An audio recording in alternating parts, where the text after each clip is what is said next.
Hello, my name is Antoinette Wiggins, and I was born and raised right here in Atlanta, Georgia, August the 3rd, 1957.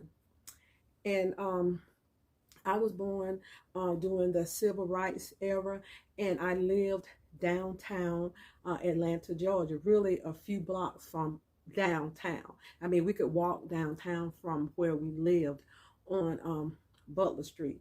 Butler Street, that was the old name, and the new name is Jesse Hill Jr. Drive. So they changed that name to Jesse Hill Jr. Drive, but we lived there for a few years. I can remember maybe from the time I was about 8 to about 12 years old. And so we were in the throes of the civil rights era. Dr. King passed away. He was killed during that time. And I remember when I was a little girl that we went to view his body at his church, which is Ebenezer Baptist Church. And I remember my mother and my father and myself, we stood in a line that was wrapped around the corner for hours just to get a glimpse at Dr. King's body. And I remember walking in the church and wondering where were the children, because we were, I think the oldest daughter, I think we were about the same age, and I wanted to give them a hug because I felt so bad about what happened to their father. Now, we stayed in an old two-story house on Butler Street. And that house is gone now, but we ended up moving next door. But when Dr. King passed away during that time, we stayed on the second floor of it wasn't an apartment, it was like a duplex, but it was made of wood and it was 2-story. So I don't know what kind of house you would call that. And I remember the whole Auburn Avenue was in a tizzy when Dr. King was assassinated. People were crying, children was crying. I mean, the churches was overflowed.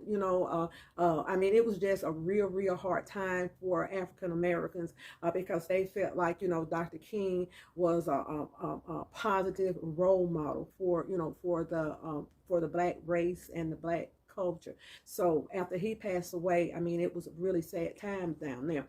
But I remember during his funeral procession, we stayed upstairs and we could see vividly all of the stars. I mean, Sammy Davis Jr., Harry Belafonte. I mean, all of the black stars and Caucasian people were there too now. So I remember seeing all of them walk down Auburn Avenue, and because we stayed upstairs, we could really get a look at everything. So I could almost look everybody in the face. It was a huge funeral procession.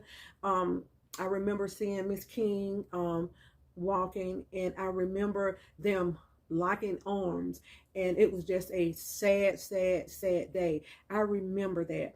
And also down in that area from Butler Street, Houston Street, the Auburn Avenue area, some parts of Edgewood, some parts of Fourth Ward, those were predominantly black areas. And I did not know a whole lot about the names because my mother kept me sheltered.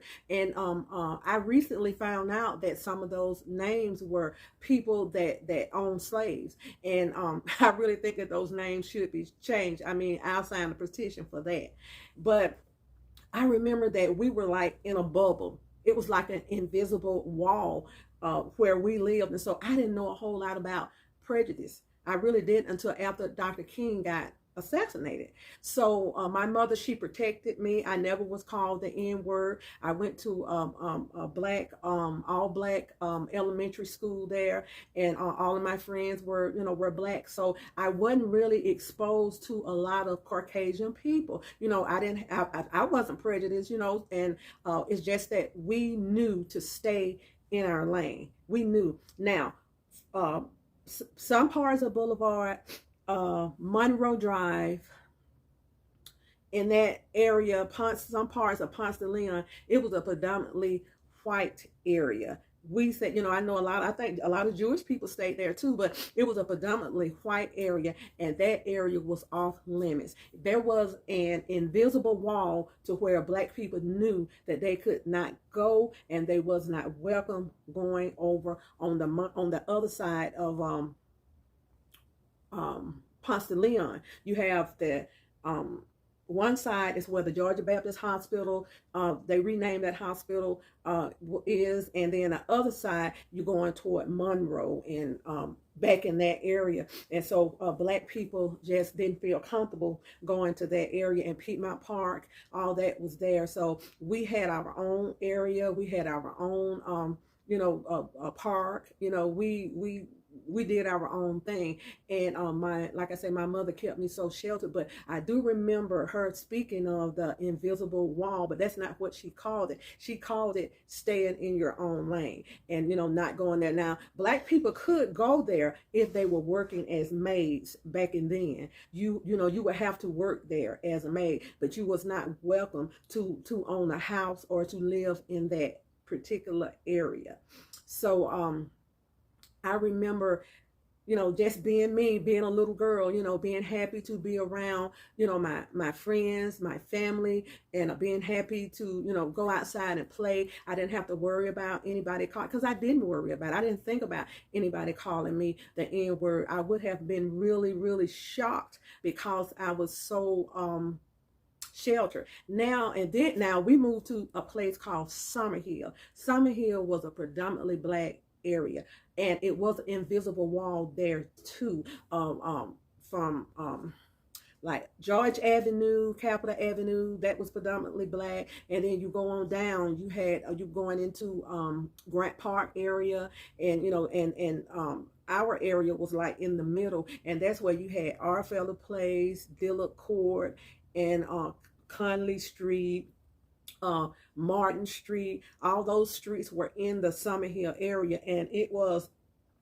a community of black people. Now I heard that, and I think I read it also, to where back in slavery, after slavery was abolished, that a lot of the slaves migrated to that Summerhill area. And I don't know how it got its name, but I think that that's what happened. So I was raised up over there from the time I was a little girl till I got to be, till we moved to the Auburn Avenue area. And that was that was a all black neighborhood. You never saw a white person. I think we had a couple of people to live, to run businesses there, Caucasian people to run businesses there, but that was about it. We had Mr. Neal's store, we had hair salons, everything. It was like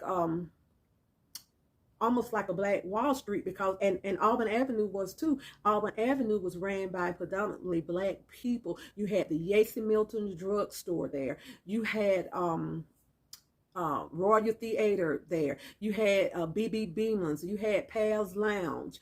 You had the Royal Peacock, where you have all of these celebrities and stars would come to the Royal Peacock. It was really, really famous to perform. So Auburn Avenue was popping at that time. I mean, it was, black people, really had a lot of money. So I don't really know what happened after we moved from there. I noticed that Auburn Avenue began to go down. People start losing their businesses.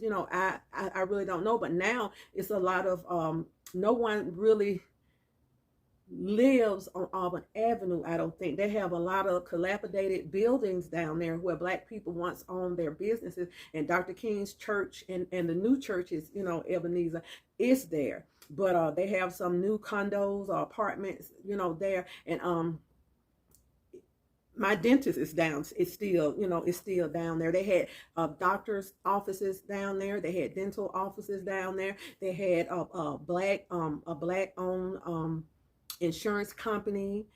They had the Atlanta Daily World. All these were, and they were black newspapers. So we were engulfed in our own world down there on Auburn Avenue, and we knew not to venture out to Monroe, some parts of Boulevard. We knew not to venture out there.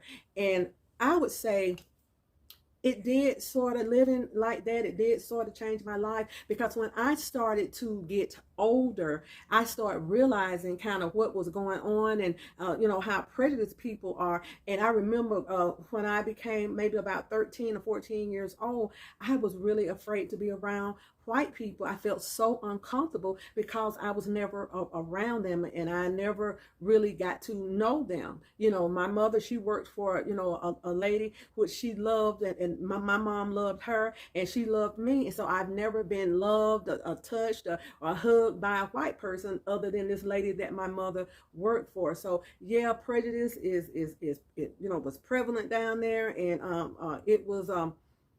it was something else. And when I got older, grown, and my mom, she would tell me about some of the things that went on down there on Auburn Avenue. And oh yeah, the Brunner brothers, Brunner brothers, they have this, they do hair products and have the big Brunner brothers shows. Their one of their stores were right down there next to the little house that we lived in. So 1 second, sorry.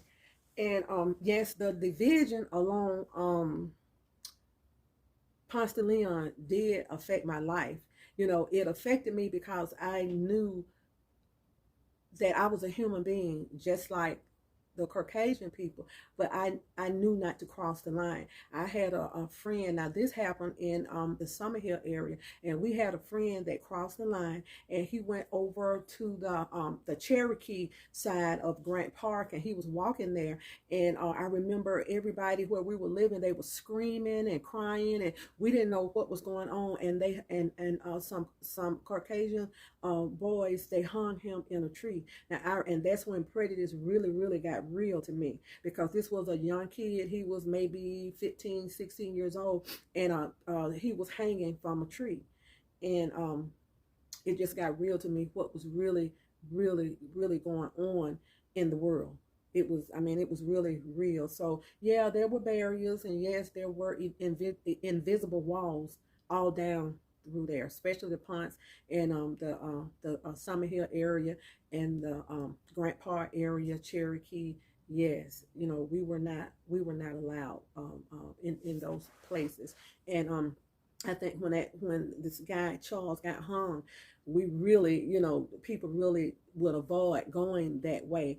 And I remember walking to school. My Aunt Rose would walk me to school, and I went to Bell Street School. It was H.R. Butler School, but it used to be Young Street School. And Dr. King went to Young Street School also. And so I remember my Aunt Rose walking me to school from Summer Hill, and that's a good little walk. But back then, people were doing more walking than they were riding, because a lot of black people didn't have cars. And I remember walking, and when we would get close to that area of Grant Park area, she would hold my hand real tight, and I remember walking really fast, through that area. We black people back in then, they had a rough time, and it was just rough. And like I say, I don't know a lot about the names of the streets, because I wasn't taught a lot about that. And in school back then, you wasn't really taught a lot about Black history. And so only thing I know is that I was not allowed to go certain places down there on the Ponce de Leon area and the Monroe area. They just didn't want Black people down there, and that's just the way it was. So my happy place was Butler Street, the Grady Hospital area, the Curve Market area, the Sweet Auburn Curve Market. Used to call it the Cub Market, but Sweet Auburn Curve Market. That and Hurt Park. My mom and dad, we used to walk up to Hurt Park. It's right. I think it's not far from Georgia State. And we would walk there when I was a little girl, around 8 or 9 years old, and just sit in the park and watch the water fountain. So those areas was our safe haven, was Black people safe haven. And that's where I stayed. I minded my own business. My mother minded her own business. So we didn't go to those places. And I honestly think if there are streets that have names of slave owners, they should be changed. They should be, the names should be changed.